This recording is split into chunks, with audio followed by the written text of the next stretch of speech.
All right, so today we're going to dive into something that, well, it's a bit of a mind bender. It's called the happiness paradox, and we're going to explore this really wild idea that the constant search for happiness might actually be the very thing making us miserable.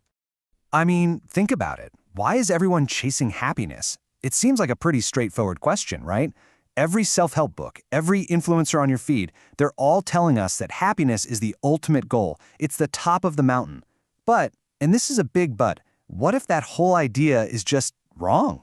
And this is the core of it. This idea right here, the restless pursuit of happiness, is the main reason why most people are unhappy. Whoa, I mean, that completely flips everything we've been taught on its head, doesn't it?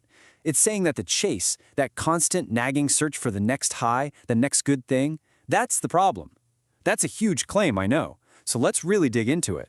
Okay, so to really wrap our heads around this, we're actually going to go way back. We're going to look at an ancient story, a parable that you won't believe how relevant it is to our lives today. We're calling this section the Emperor's Exhaustion. Yeah, so to understand this whole paradox, we're going to look at the story of the legendary Yellow Emperor.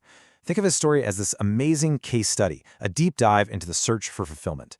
I mean, this guy had everything, unimaginable power, endless resources, and he decided he was going to find the one true path to a good life.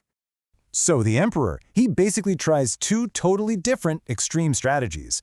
On one hand, you've got path number one, pure indulgence. I'm talking a life dedicated to chasing down every single pleasure you can imagine. But you know, when that didn't work, when it didn't bring him any real peace, he swung the pendulum all the way to the other side. That's path two, obsessive governance. This was a life of meticulous duty, rigid schedules, trying to control every little thing. And here's the kicker, the part that really makes you think. Even though these two paths were polar opposites, the outcome was exactly the same. He was left totally exhausted and just jaded.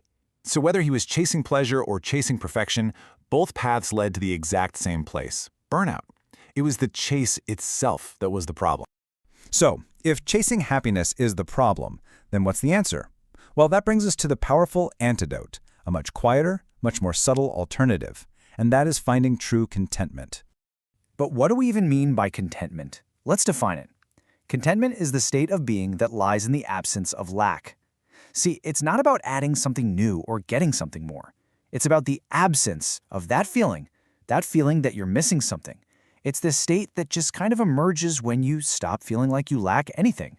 It's not a chase, it's a realization. And this quote just puts it perfectly. It's the realization that the way things are is perfectly fine. Wow. It's such a simple but profound idea, right?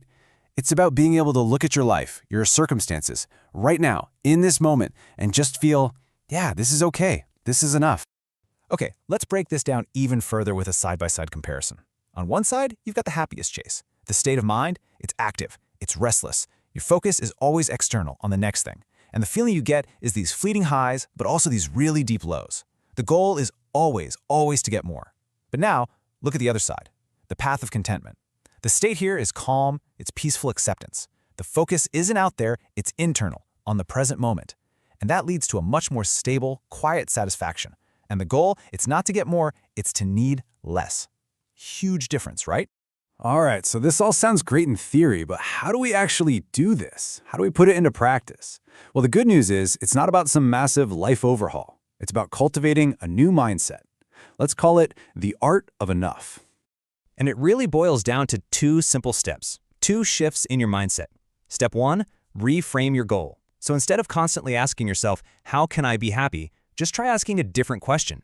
How can I be content? It's a subtle but powerful change. And step two, embrace the present. Focus on accepting the now instead of always chasing the next.